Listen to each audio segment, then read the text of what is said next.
அலைகளை அலைகளை பிடித்து கொண்டு கரைகளை அடைந்தவர் யாரும் இல்லை.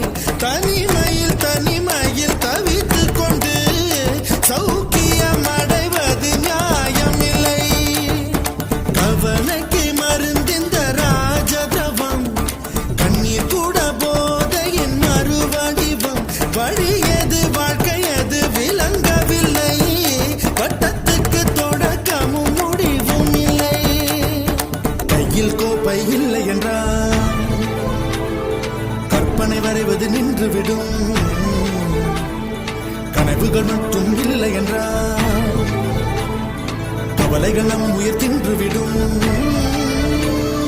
தோம் கருவில் இருந்தோம் கவலையின்றி கண்மூடி கிடந்தோம். தோம் தரையில் விழுந்தோம் விழுந்தவுடன்